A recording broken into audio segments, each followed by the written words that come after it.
be asking? Well, the first question really is, what are the impeachable offenses that you're looking into? So far, the Democrats have invented 4 non-existent crimes.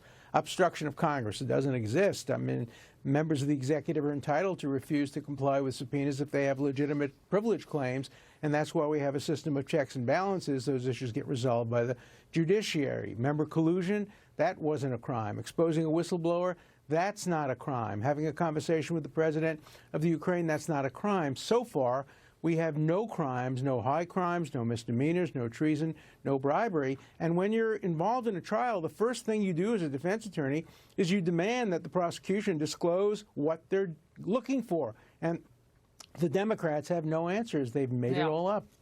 The media was pretty transparent, Bob, on why Democrats wanted to call certain witnesses to publicly testify. Watch.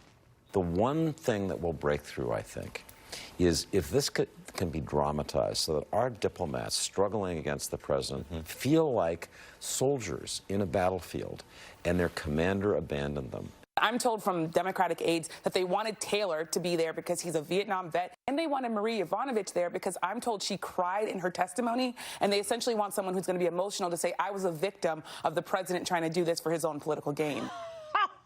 Bob, would any of that, it was like made-for-TV drama, like one of those old TV specials, have any effect on the ultimate outcome?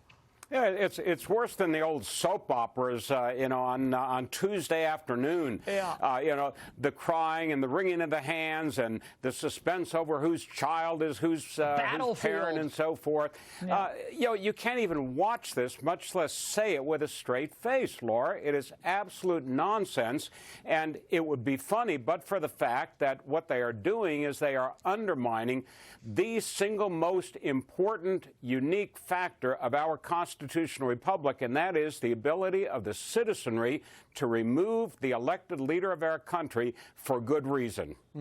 I mean, when you talked, Alan, on this show a couple of weeks ago, and we were talking about how dangerous this is as a historical moment in our country, when the party out of power, after having a couple of opportunities, they thought, to keep him from winning presidency and then knocking him out with Mueller, failing on both counts, now trying again to go around the will of the voters. What kind of precedent does this set going forward? It says that Congress is above the law, and Congress is not above the law. The framers of the Constitution had a great debate, and they rejected impeachment on the ground of maladministration, and they're trying to redo that. They're trying to go back and undo the debate that resulted in the constitutional criteria, and it's extremely dangerous. And when you allow Congress to make up crimes, that means any of us could be the victim of a made-up crime. In my book, Guilt by Accusation, I talk about how people make up facts and make up stories, but it's even worse when you make up crimes and when you make them up against a duly elected president. And so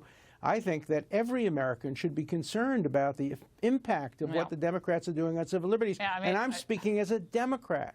I just got hot under the collar with a Democrat guest who I like Richard Goodstein a lot, but he's just started throwing out the president's guilty of extortion, bribery. I'm like, whoa, you can't just throw these things around. These are very damaging terms. No one's been charged with anything. And Bob, today Democrats released the transcript for Laura Cooper's testimony. She's the Pentagon's top official on Russia. Here's one revelation I think that's being ignored.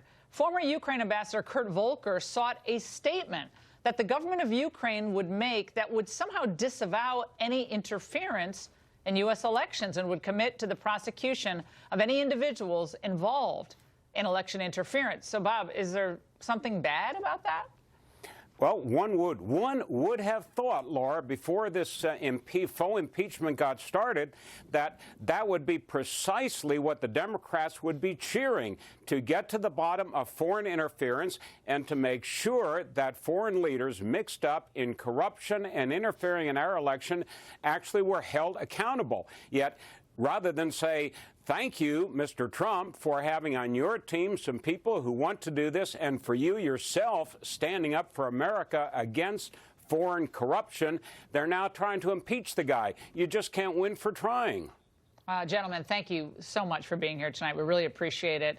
And also, over the weekend, House Republicans submitted a list of people that they'd like to testify publicly at these impeachment hearings. It's comprised of 8 names, including the whistleblower and Hunter Biden. But 3 others also stand out. Joining me now is Lisa.